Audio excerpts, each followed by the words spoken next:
Magandang gabi. Pag-usapan natin ngayon yung away na sa pagitan ni Isko, ni Cayetano at saka ni Lacson. Mamaya pakinggan muna natin ating musika.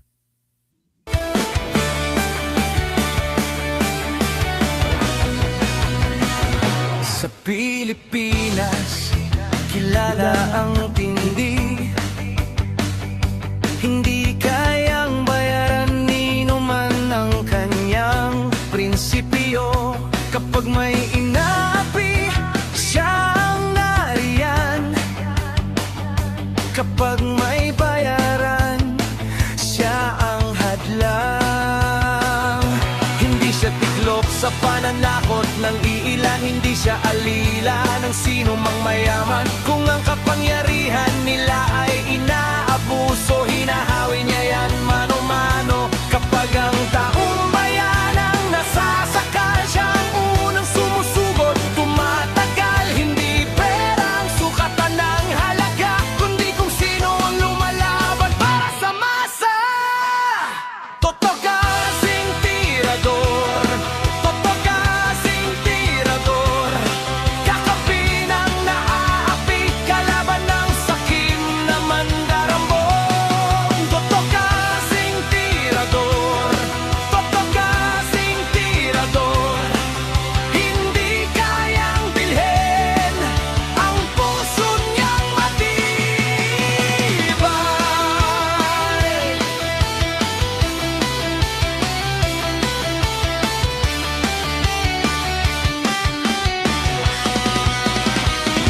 Mga magnanakaw sa pondo ng bayan, nanginginig kapag siya ang nandyan. Bawat piso, bawat sentimo, kailangang sagutin sa mata ng tao. Pahinga ka muna. Walang ngiti para sa mandarambong walang pwesto, para sa sumisipsip kapag ang hustisya ang pinag-uusapan. Siya ang bantay sa gitna ng laban.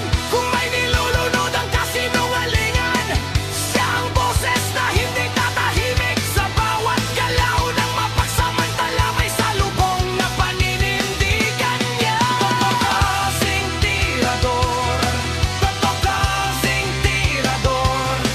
Kakampi ng naaapi, kalaban ng sakit na buwaya. Totoo kasing tirador, totoo kasing tirador. Hindi kayang bilhin ang puso niyang matibay.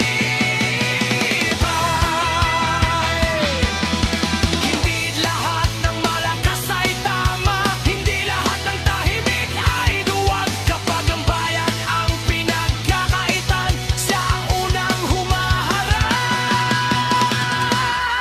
Totoo kasing tirador, totoo kasing tirador. Kakampi ng naaapi, kalaban ng sakit na buwaya. Totoo kasing tirador, totoo kasing tirador. Sa taong bayan nagkatayo, hanggang dulo ang paninindigan.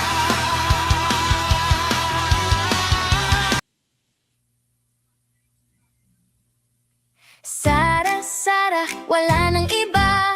Sara, Sara lang pag-asa. Sara, Sara, siya lang makapakulong. Mga kontraktor ubusin niya. Si BBM Sandro ikulong niya. Si Tamba Zaldi ikulong niya. Guardian, magandang gabi. Tapang at malasakit ibalik para bayan ay manahimik. Durugin ang sindikato sa korte, sa DPUA, sa DS Void, sa PhilHealth. Magandang gabi, magandang gabi. So, ang ating pag-usapan sa ngayon ay ang ano ba mangyari? Una, ano bang mangyari mamaya? O mamaya, pagbukas, pagising natin sa hearing ng impeachment ni Sara, asahan niyo po na wawasakin ni ng mga kakampi ni Sara na senador si Matibag kasi titistigo si Matibag. Dito siya matitibag bukas. Okay, pero bago diyan, pag-usapan natin yung na umiinit na bakbakan sa gitna ni Cayetano at saka ni Panfilo Corotong Lacson. Sabi ni nagsasabi na si Lacson kasama kakampi niya si Erwin Tulfo, imbestigahan daw nila ang flood control project ng Taguig kung saan makakakita daw sila ng ghost project, sabi nila. Sinagot naman sila ni ni Alan Peter Queto, "Oh, ghost project makikita niyo sa akin? Aba, makikita sa inyo ghost ni Dasir Corbito tsaka ghost ng Corotong." Oh, yan. Simple lang kasi ako, simple lang yung ganti. Ako naniwala po ako. Yung mga Corotong Baliling na 11 na pinatay na sa loob ng armored van ng pababa sana sa dating flyover diyan sa Commonwealth Avenue ay pinatay po yung 11 na laman ng armored van. Mga Corotong Baliling sinasabi na mga membro ng gang ng Corotong Baliling na ang base nito ay nasa Osamis City. So mga tauhan po sila ni Paruhinog. Si Paruhinog naman po, ayun po yung nung na-assign si Joby Espinido, si Colonel sa Osamis City bilang hepe, ay yun, namatay sa raid si Mayor Ray si Ray Paruhinog. So sinasabi doon na nagkabakbakan. Well, sa totoo lang, Colonel Joby Espinido, nagdududa ako talagang sinadyang patayin yung mga Paruhinog. Buti to si Nova nga hindi siya hindi siya namatay kasi may isa doon na kamag-anak ng aking client, Ilonggo na pulis na nag-raid sa Osamis na pinatabi niya si Nova Princess Paruhinog sa kanya para hindi siya masama-sama mamatay. True enough, nabuhay si Nova Princess Paruhinog. So with that, yan ang kwento ng mga patayan blues, no? Sa panahon ni Duterte yon. So ngayon, ang yan, sigurado naman ako na wala si Duterte doon sa site. So ang hindi natin sigurado ay kung inutos ba ni Duterte kay Joby Espinido na yariin si Paruhinog. Hindi ko malaman kung to wala tayong ebidensya. Pero siyempre, andyan lang duda. Ngayon, mula nung namatay si Paruhinog, hindi naman naging totally peaceful sa Osamis at saka sa buong Misamis Occidental. Bakit po? Ang kakaiba naman na sitwasyon na nangyari. May patayan din nangyari nung panahon ng pumalit, naghari-harian naman si Henry C. Villa Uaminal. Yun yung binanata ni Marcoleta noon na nagpatayo sa Lamang yan sa may Osamis ng mga housing project. Kinuha niya yung mga titulo ng mga lupa ng taong may mga lupa. Dapat sana yung mga project na mga housing, marami namang lupa sa Osamis na bakante. Dapat doon sila nag-housing. Hindi. Mga kalaban kasi ni Henry Sibilya Uanimal ang mga taong apektado kaya tinanggal niya mga bahay. So, yan po ang ating mga pasakalye bago tayo magsimula dito sa kwento. Okay, pakinggan natin ang konteksto nito, gumaganti si Alan Peter Cayetano sa patutsada naman ni Ping Lacson na imbestigahan ni Ping Lacson tsaka ni Erwin Tulfo ang Taguig na ghost project. Sabi, may makita ba kayong ghost dyan? Sa inyo, maraming ghost yan sa Corotong Baliling na ghost at saka ghost ni Dasir Corbito. Yan, pakinggan natin po.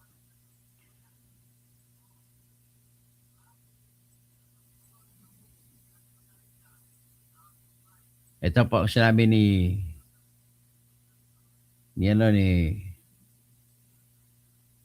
Alan How do I put it, Cayetano. di ba? Yung parang nababansagan tayong mga Pilipino. So believe me, Senator Panfilo Lacson, I understand when you say you're hurting because of your integrity. But hindi po ako nag-umpisa nito. Salamat, Mel Bernuelo. Issue lang po yung Senator Marcoleta. Hindi nga po ako active sa hearing na yan. Nakatutok ako bilang minority leader sa ibang mga bagay. Si Senator Marcoleta, whether when we were in the majority at si Senator Chis Escudero ang Senate President, and when we were in the minority, si Senator Dante Marcoleta po nakatutok dyan. Mga debate, bend the law, restitution, meron bang mastermind o hindi, debate lang yan pinersonal mo. Pinersonal mo rin si Senator Marcoleta, kasama kayo pare-pareho sa case build-up, kinutya mo pa, tapos pati nung kinulong, kati kung naka-wheelchair, hindi mo naman alam yung kalagayan ng tao.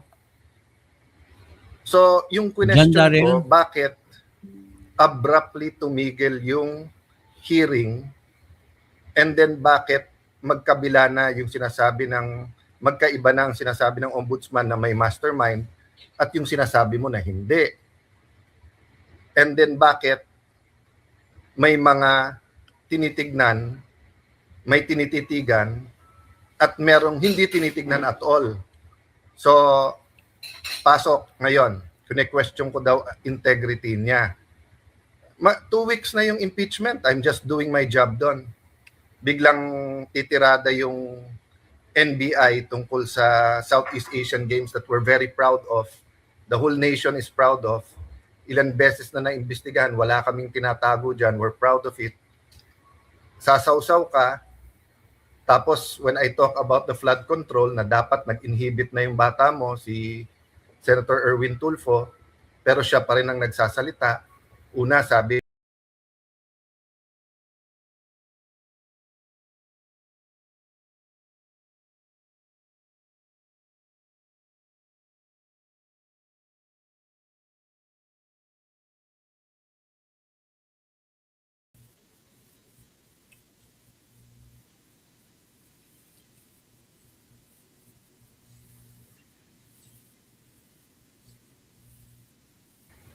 na yung impeachment, I'm just doing my job doon.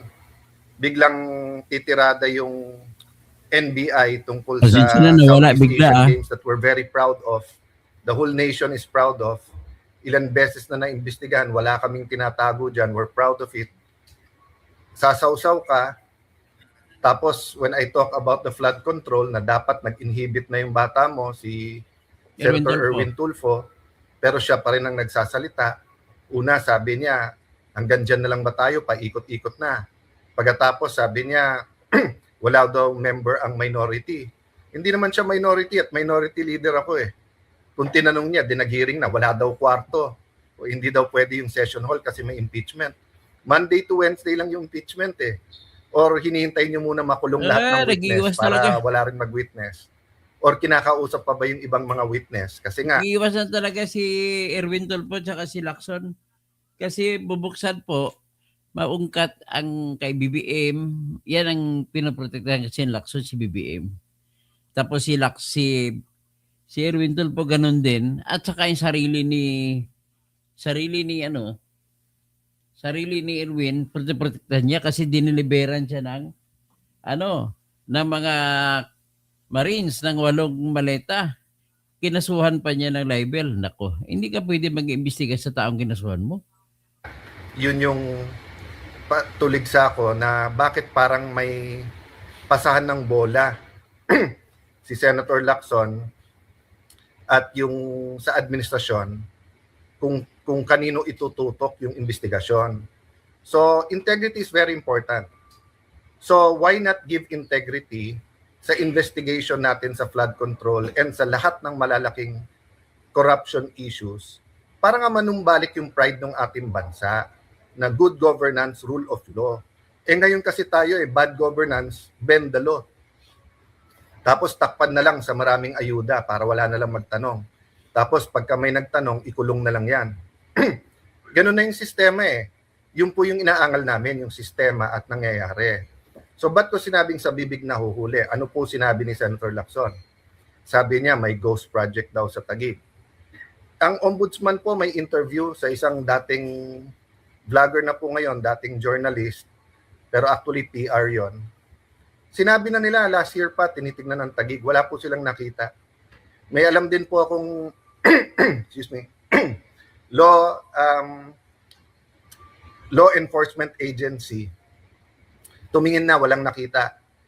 Of course, we do our due diligence, di ba? Ako mismo, pati opisina, nung pumutok yung mga skandalo, kasi periodic naman yan, tinitignan lahat ng project. Pero, and every year, kasi nga tinitignan ko anong hindi pa tapos para mapondohan. Pero pinatignan namin lahat kung anong may problema, anong hindi ano yung na-late. Wala pong ghost. Excuse me. Wala pong ghost project sa Taguig. At kung may mapapakita po kayo, mananagot. Pero nung sinundan po namin yung JA at sinundan po namin ang mga pondo ng gobyerno, nandun po yung mga project. No? Yung mga kababayan, para lang malinaw, yung ghost, nabayaran na, walang nagawa. Yun po yung ghost, para malinaw. Kasi po, may iba-ibang kategory ng anomalya. Pero doon lang tayo sa ghost. Yeah. Kaya suggestion ko, on the record yan sa DPWH kay Secretary Vince Dizon, Zero doon. utusan lahat ng district engineer at kung pwede pati LGU, kunan ng picture. Last year pa to. Para pag wala talaga, ghost yun. 1 year na eh. Sabi nga ni Manong Chavit Singson, di ba, nasa Ilocos daw meron. Pero ang tinitignan, ang sinabi kay Senator Lacson sa Ilocos, ang tinitignan ni Senator Lacson, Taguig. So makikita nyo po sa bibig na huhuli. At saka, hindi po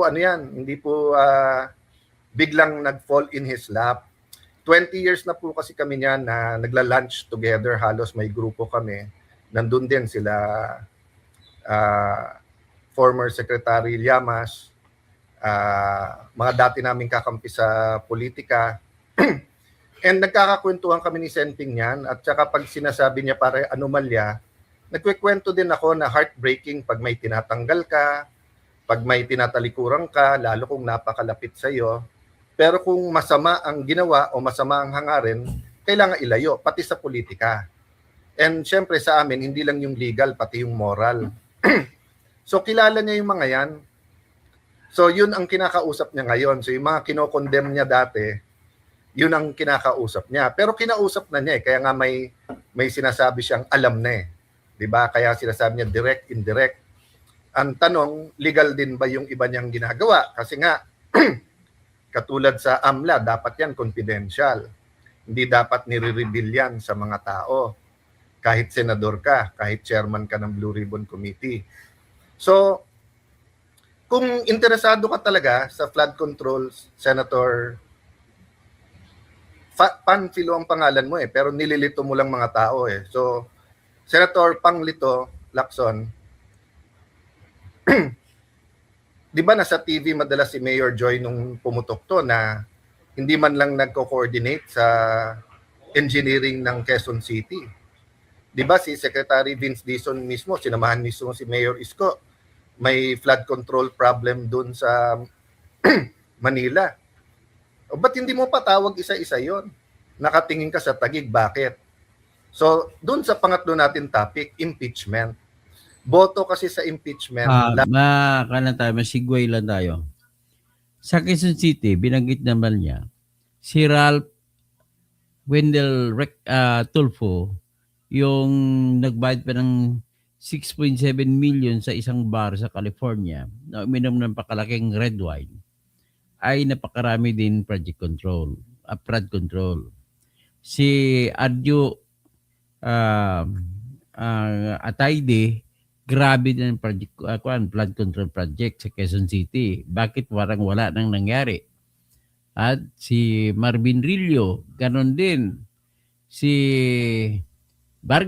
Patrick Vargas, ganon din. Si Derek Pumarin, sino bang Pumarin yun? Si Franz Pumarin. Meron din. Sino pang ibang kwan? Sino pang ibang hindi yung congressman ng Quezon City? Wala si Bingbong Resigo, hindi siya congressman ngayon. Sa District 1 si Arjo Atayde, siyang pumalit eh. So sino pa bang iba na congresswoman o congressman? Congresswoman si Pilar, Evelyn Pilar. So yan po, bakit hindi mo inimbestigahan yan?